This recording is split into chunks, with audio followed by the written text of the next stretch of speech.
السلام علیکم ویورز، کیا حال ہے؟ ویلکم ٹو اور یوٹیوب چینل میڈیکل انفوٹیک میں ڈاکٹر ہیرا خلیل ایک نئی ویڈیو کے ساتھ حاضر ہوئی ہوں۔ آج ہم نے جس ٹاپک کے اوپر بات کرنی ہے وہ ہے بچہ جب ماں کے پیٹ کے اندر ہوتا ہے اور پانی کا زیادہ ہو جانا، اس کی کیا وجوہات ہوتی ہیں۔ بہت سے پیشنٹس آتے ہیں اور کہتے ہیں کہ ڈاکٹر صاحبہ بچے کے گرد پانی بہت زیادہ ہو گیا ہے اور ہم بہت پریشان ہیں، تو اس کے بارے میں ہمیں بتائیں۔ تو آج ہم نے اس پر بات کرنی ہے۔ تو سب سے پہلے میں آپ کو ایک بات بتاتی ہوں کہ جو بچے کے گرد پانی کا زیادہ ہو جانا ہوتا ہے حمل میں، اس میں 50% ایڈیوپیتھک ہے۔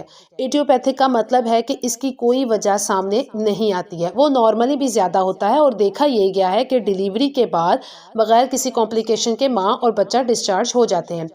اچھا، اس کے علاوہ دوسری بڑی وجہ جو بچے کے گرد زیادہ پانی ہونے کی وجہ ہے وہ ہے ماں کے شوگر کا ہائی ہونا۔ جب ماں کو شوگر زیادہ ہے، آپ کے نالج میں بھی ہوگا کہ جب شوگر زیادہ ہوتی ہے تو پیشاب بہت زیادہ آتا ہے۔ اسی طرح جب ماں کے بلڈ کے اندر شوگر زیادہ ہوگی، زیادہ شوگر والا بلڈ بچے کی طرف جاتا ہے، تو اس سے یہ ہوتا ہے کہ بچے کا جو یورین پروڈکشن ہے وہ زیادہ ہو جاتی ہے، جس کی وجہ سے بچے کی سراؤنڈنگ میں جو پروڈکشن ہے لائکر کی وہ زیادہ ہو جاتی ہے اور بچے کا پانی زیادہ ہو جاتا ہے۔ اور اس صورتحال میں جیسے ہی ماں کی شوگر کنٹرول کی جاتی ہے، تو شوگر کنٹرول کرنے کے 4 ہفتے کے اندر ماں کا جو شوگر لیول نارمل ہونا شروع ہو جاتا ہے۔ اسی طرح سے بچے کی جو خوراک کی نالی یا سٹمک کے اندر کوئی اب نارملٹی ہے یا خدا نخواستہ ماؤتھ کے اندر کوئی اب نارملٹی ہے، تو اس صورتحال میں بھی لائکر والیوم زیادہ ہو جاتا ہے۔ اس کی وجہ یہ ہوتی ہے کہ بچہ جو ہے وہ اپنی پیدائش تک یہ جو لائکر ہوتا ہے اس کو انگلف کرتا رہتا ہے، انگلف کرنے کے بعد باڈی سے ایکسکریٹ کرتا رہتا ہے۔ یہ نارمل ایکٹیویٹی ہے اور اس سے بہت سارے بناوٹی نقائص سے بچاؤ ہوتا ہے بچے کا۔ اگر آپ کے بچے کی ایسوفیگس ہے یا سٹمک ہے یا خوراک کی نالی میں کہیں بھی رکاوٹ موجود ہے، اس کے سر کا حصہ نہیں بنا ہوا یا فیس کا حصہ نہیں بنا ہوا، تو اس صورتحال میں کیا ہوتا ہے کہ آپ کا بچہ چونکہ لائکر کو انجسٹ نہیں کر رہا، لائکر سارے کا سارا باہر اکٹھا رہتا ہے، تو اس صورتحال میں بھی لائکر والیوم زیادہ ہو جاتا ہے۔ اس میں ہم انوملی سکین کے اندر دیکھتے ہیں کہ سٹمک کے اندر جو ایئر ببلز ہوتے ہیں کیا وہ پریزنٹ ہے یا نہیں، اسے ہم رول آؤٹ کر لیتے ہیں۔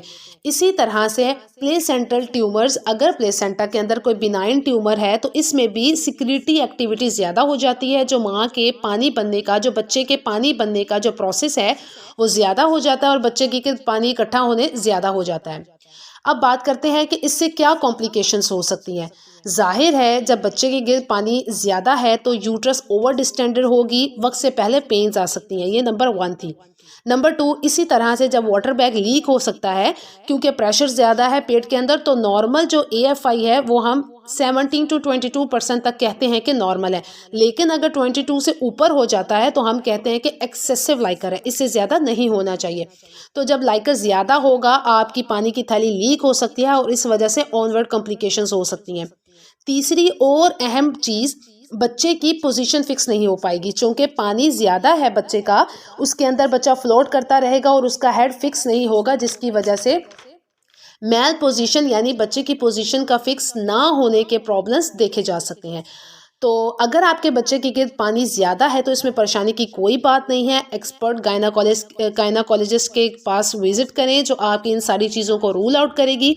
اگر اپریٹلی کوئی وجہ نارمل نہیں آتی تو بہت ساری ایسی میڈیسنز اور انجیکشنز ہیں جنہیں دے کر پانی کے لائکر والیوم کو کم کیا جا سکتا ہے۔ بچے کی لنگز میچورٹی کو میک شیور کرے ڈیکسا کے انجیکشنز کے ذریعے، تاکہ اگر وقت سے پہلے ڈیلیوری ہو تو آپ کے بچے کے پھیپھڑے مضبوط ہوں۔ اسی طرح سے ایک اور ٹیکنیک ہوتی ہے جسے ہم ایمیوسائنٹسس کہتے ہیں، جس میں ایکسٹرا پانی بچے کے پیٹ سے نکال بھی سکتے ہیں، وہ بھی کیا جا سکتا ہے لیکن موسٹلی اس کی ضرورت نہیں پڑتی۔ امید کرتی ہوں کہ ویڈیو کی سمجھ آئی ہوگی، لائک سبسکرائب کر دیا کریں اور شیئر کر دیا کریں تاکہ ہماری ویڈیوز آپ تک پہنچتی رہیں۔ ملتے ہیں نیکسٹ ویڈیو میں، تب تک کے لیے اللہ حافظ۔